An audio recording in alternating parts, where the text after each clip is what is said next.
You know, I've never considered myself an artist.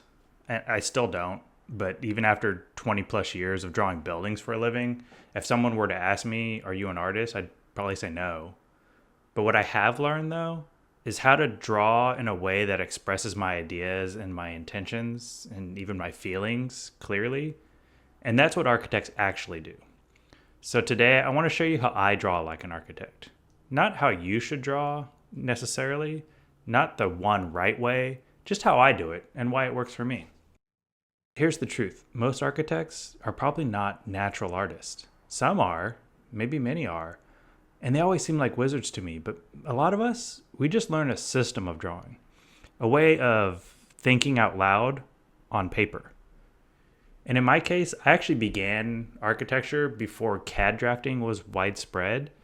We had to learn line weights by hand, hand drafting. We had to learn hierarchy of lines by hand, and you had to physically press harder on the outer edges of things.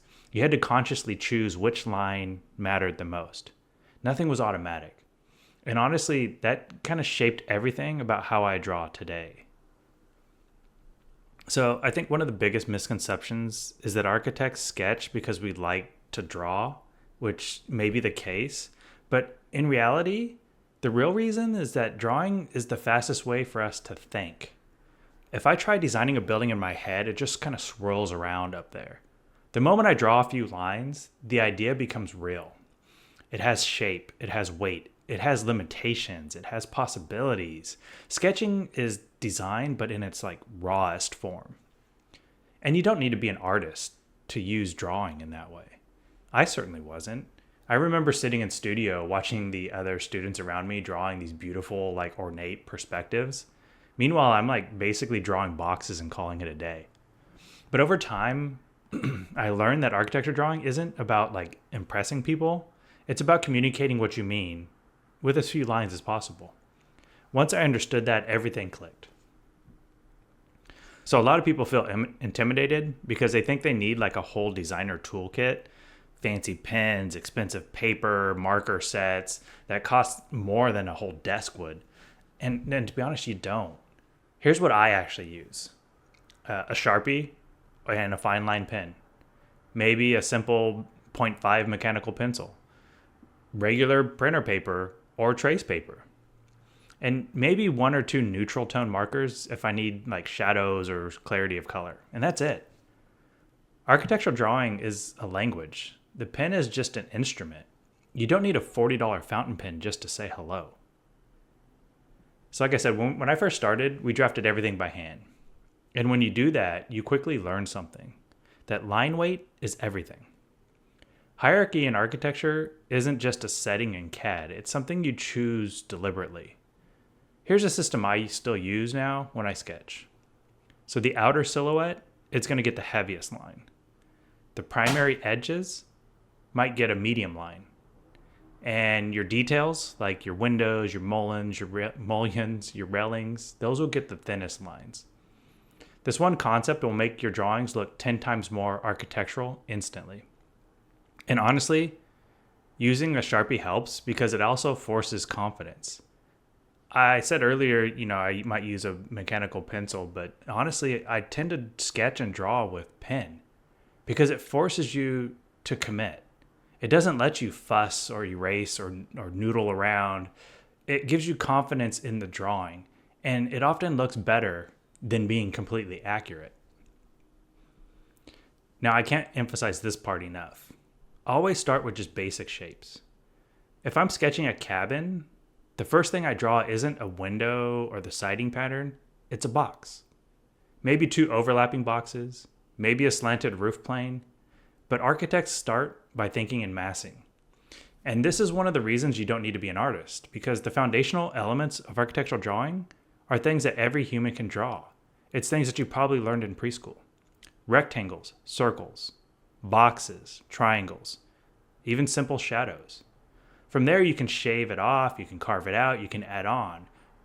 But when you learn to think this way, sketching stops being daunting and it starts actually becoming fun. Now, perspective. This is where a lot of students freeze up. But here's something freeing. Architects, at least like me, we almost never draw perfect perspective. We draw suggested perspective. Close enough is good enough.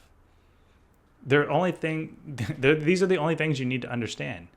Parallel lines, they tend to converge closer. I mean, I guess they wouldn't be parallel at that point, but those lines, they'll tend to converge later on. Vertical lines, those will stay vertical. 2-point perspective makes almost anything look architectural. Let me show you. Here's a quick 2-point box. No rulers, no measuring.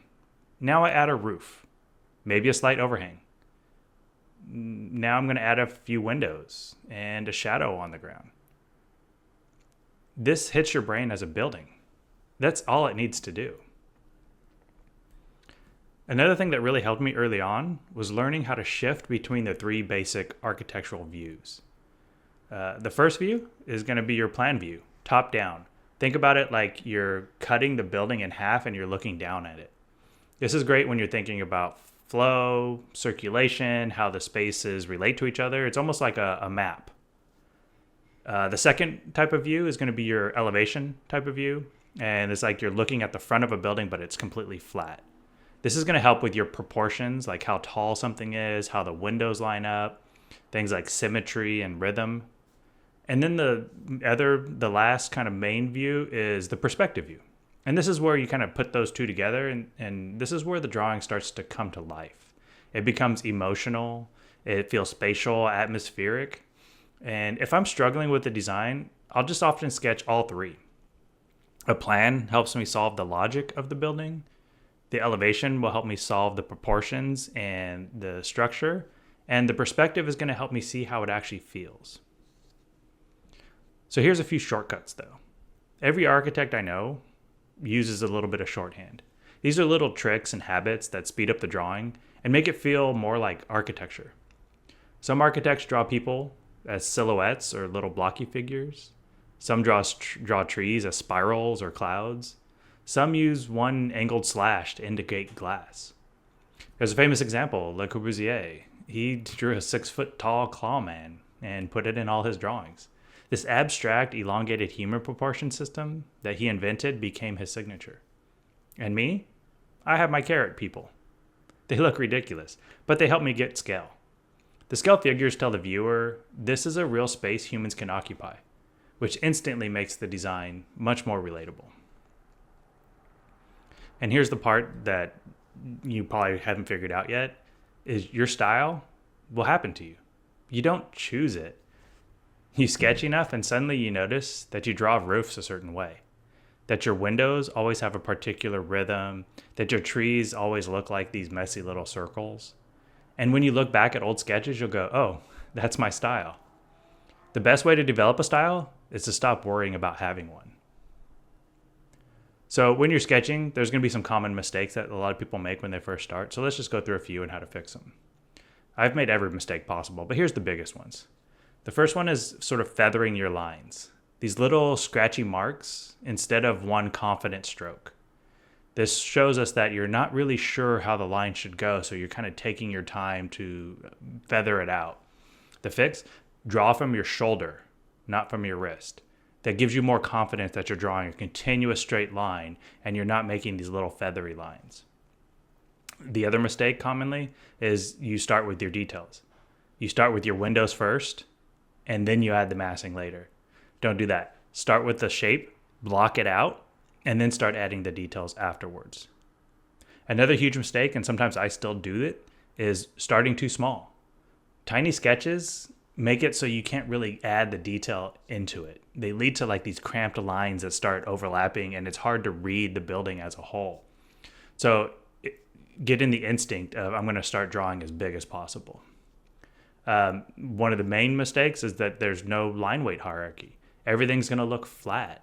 The fix for that, start with your shapes, add hierarchy, add the thicker lines, add a silhouette, add your details last, make the ground plane a big flat marker, add some color in spots that you need to, add some depth to your drawings that is more than just the same line all the way around.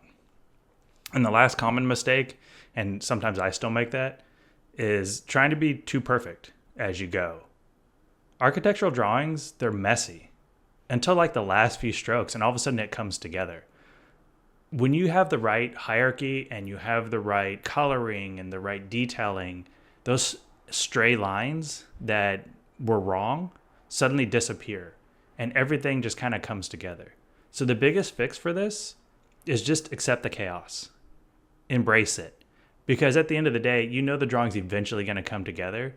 And honestly, if it doesn't, start over and do it again, because it only took you 5 minutes to do this anyways. You're not trying to create masterpieces here. You're just trying to get your ideas across. So if you watched this far, the main thing I want you to take away is this. You don't need talent. You don't need to be an artist. You don't need that perfect perspective. You just need a system and time and maybe a few sheets of paper. So this is how I draw as an architect. If your way ends up being different, that's fine. Make it yours. That's your system. That's your style. So thanks for spending time with me today. Make sure you follow along, subscribe as we talk more about this topics. If you want, I could do some more videos on how to actually draw the actual perspective, some tips and tricks on that. But make sure you stay curious, draw bold. I'll see you in the next one. That's it. Let's get back to work.